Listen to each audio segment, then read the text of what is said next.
Selamat siang, Bu. Selamat siang, Bu Erni. Boleh minta waktunya sebentar? Ya, silakan. Bagaimana? Ada beberapa yang ingin saya tanyakan, Bu, terkait dengan posisi Ibu sebagai kepala sekolah. Saya ingin tahu bagaimana pengalaman Ibu tentang pengambilan suatu keputusan.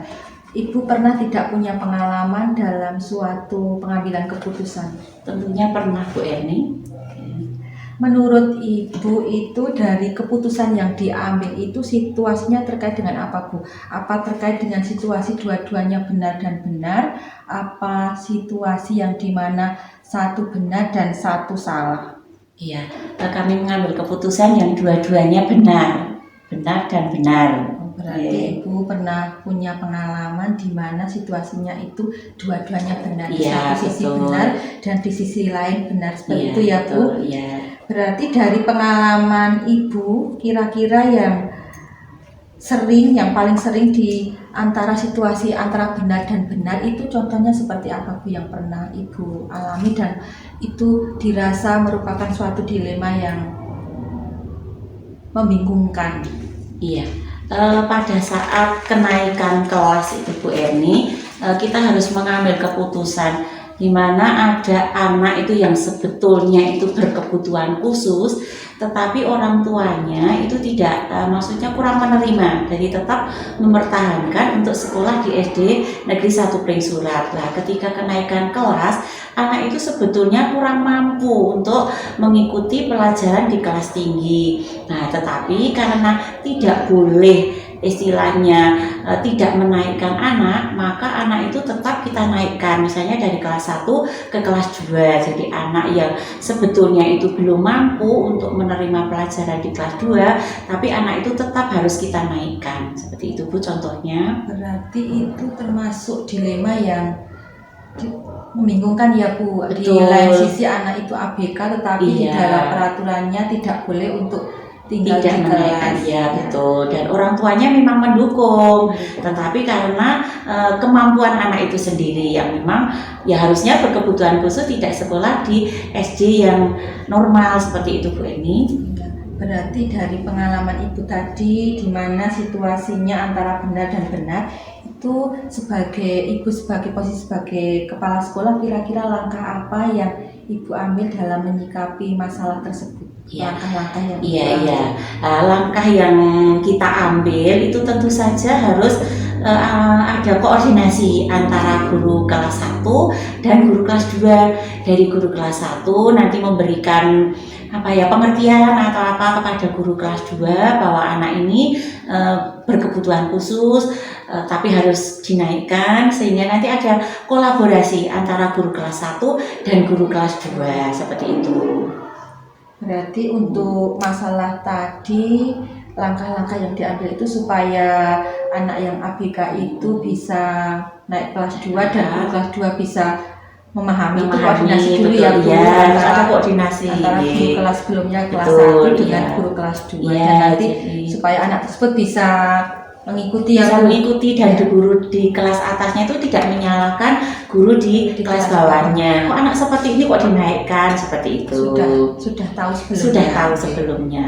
Ya, Bu, berarti itu langkah-langkahnya. Terus Ibu, yang ingin saya tanyakan, kira-kira tantangan apa yang Ibu hadapi ketika menghadapi keputusan seperti itu, ketika di situasi di mana benar dan benar, itu tantangannya seperti apa, Bu? Iya, tantangannya ya itu nanti di kelas-kelas selanjutnya, karena anak itu katakan kurang normal karena tadi ABK, ya mestinya di kelas-kelas selanjutnya juga akan mengalami kendala seperti itu, karena memang kemampuan anaknya yang terbatas, padahal orang tuanya sangat mendukung, dan di dalam peraturan kita tidak boleh anak itu tinggal kelas, seperti itu.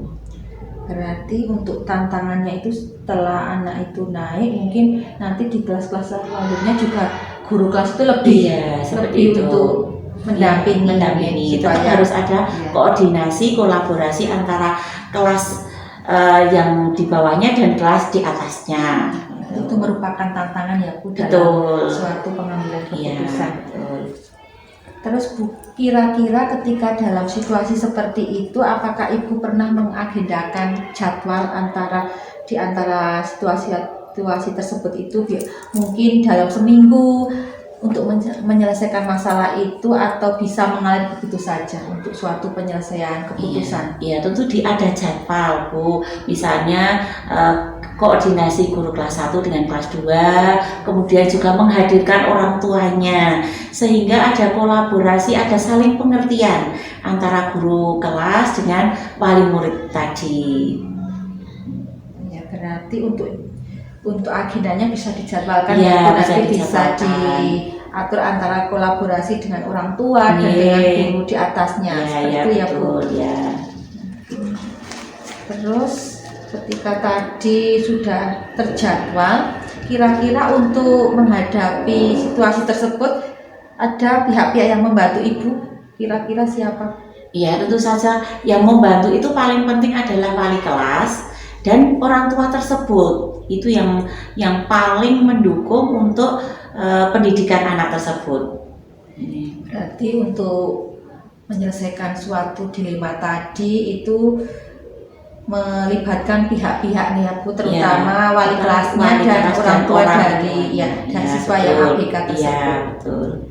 Kira-kira selama Ibu mempunyai posisi sebagai kepala sekolah, selama ini pernah tidak keputusan yang Ibu ambil itu melanggar hukum atau melanggar kode etik yang Ibu rasakan? Sepertinya tidak Pak Bu, karena kita juga memahami tentang peraturan, tentang kurikulumnya, di mana kita di ED1 Pringsurat ini melaksanakan kurikulum merdeka. Jadi kita juga memahami itu, sepertinya tidak melanggar undang-undang maupun kode etik, karena kita juga sudah mempelajari betul-betul. Berarti sebagai Ibu posisi kepala sekolah itu sebelum mengambil keputusan itu lebih mementingkan dulu apakah itu melanggar atau tidak, dan sudah dipikirkan dulu ya Bu, sebelum mengambil suatu keputusan. Iya, betul. Berarti ketika keputusan-keputusan yang diambil itu sudah sesuai dan tidak melanggar norma hukum ataupun kode etik, kira-kira pembelajaran apa Bu yang bisa Ibu ambil dalam proses suatu pengambilan keputusan?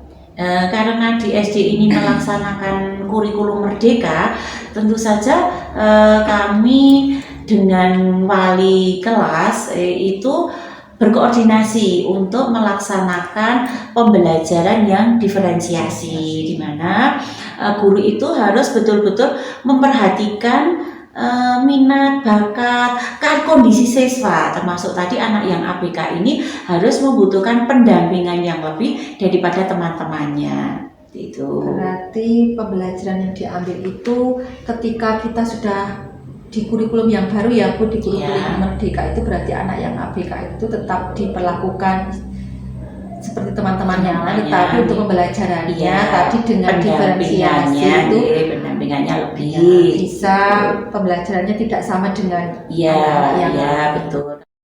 Baik Bu, terakhir kira-kira keputusan yang Ibu ambil itu pada akhirnya atau tujuannya itu kira-kira kemana muaranya?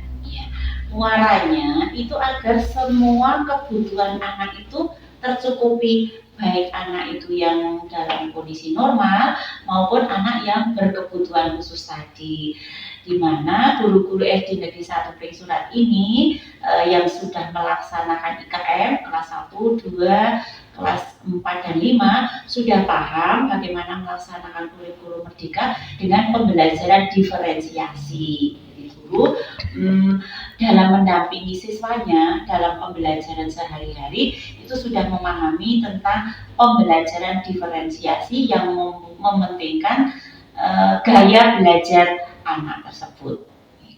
Berarti muara atau tujuan akhirnya itu untuk anak Ibu. Ya, betul. Jadi anak itu dicukupi kebutuhan, semua kebutuhan anak tercukupi dalam pembelajaran tersebut.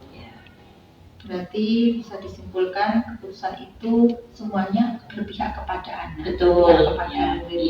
Karena itu tidak dirugikan ya. Betul. Tidak dirugikan baik itu anak yang dalam kondisi normal maupun yang ABK tadi.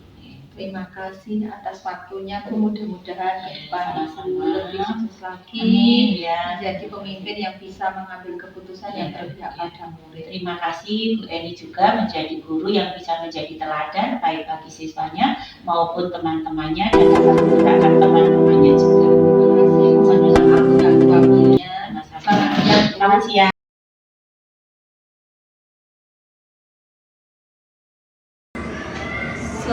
siang Bu Susana. Selamat siang Bu Erni.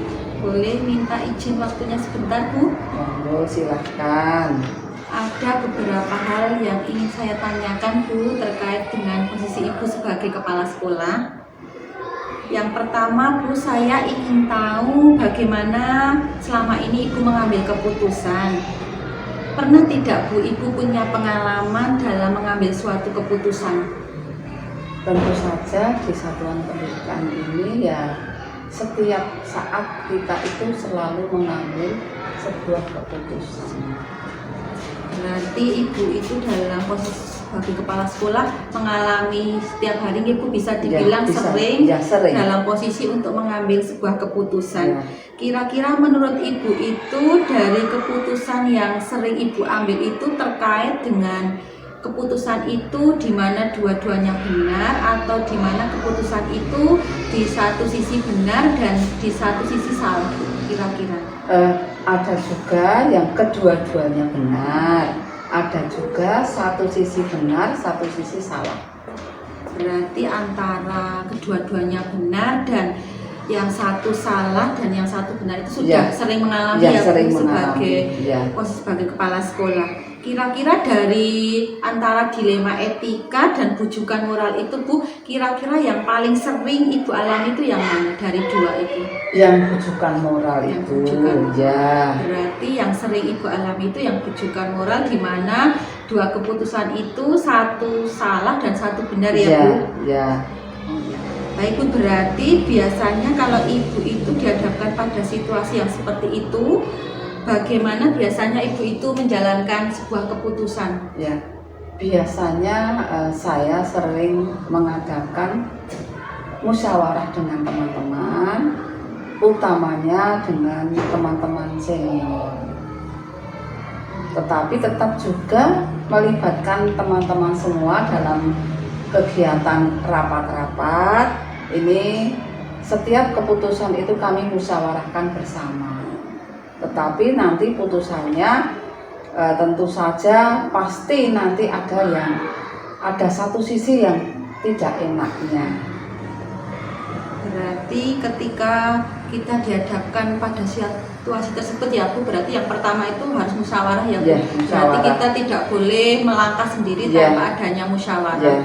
Musyawarah bisa dengan guru senior, Ya, junior bisa. itu untuk menghadapi situasi tersebut. Ya. Kira-kira bisa diceritakan Bu, contohnya atau langkah-langkah apa yang Ibu ambil dalam suatu contoh sebuah situasi masalah di sekolah Ibu? Oh ya. Biasanya ketika ada suatu masalah, ini saya mengumpulkan teman-teman dulu melalui rapat, kemudian menganalisa masalah tersebut. Dianalisa, kemudian kita analisa penyebabnya, faktor-faktor penyebab masalah tersebut. Setelah itu kita musyawarahkan, banyak sekali pertimbangan-pertimbangan, baru nanti kita putuskan apa sebaiknya putusan tersebut. Jadi saya tidak memutuskan sendiri, tetapi berdasarkan musyawarah dengan teman-teman.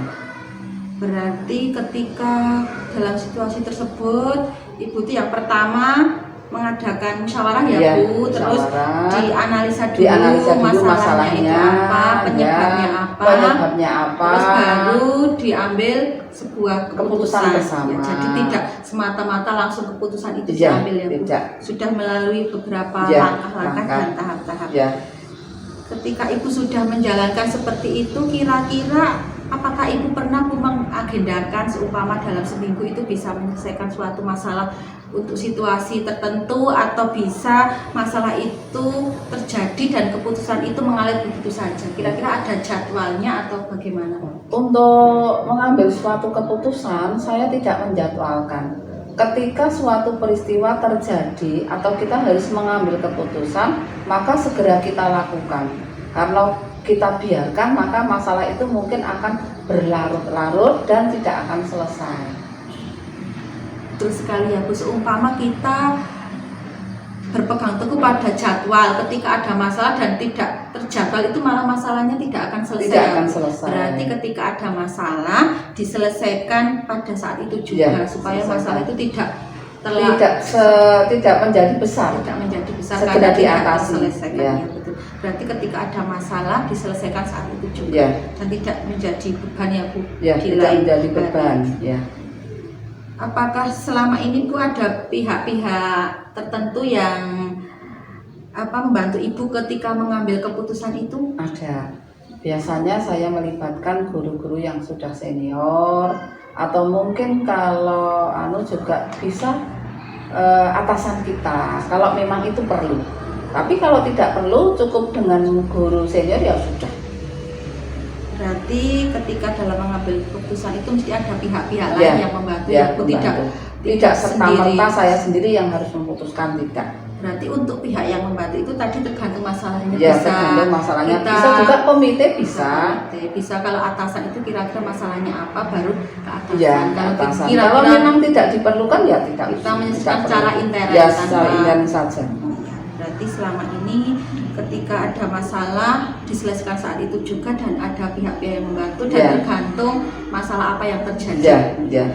Terus ketika Bu, apakah selama ini ketika Ibu sebagai posisi kepala sekolah itu kan sudah sering mengambil berbagai keputusan. Kira-kira di keputusan itu apakah Ibu pernah mengambil suatu keputusan yang kira-kira melanggar norma atau melanggar etika Bu? Kira-kira? Kadang-kadang karena kita sebagai makhluk sosial itu kadang-kadang kita berbicaranya itu mesti pakai hati.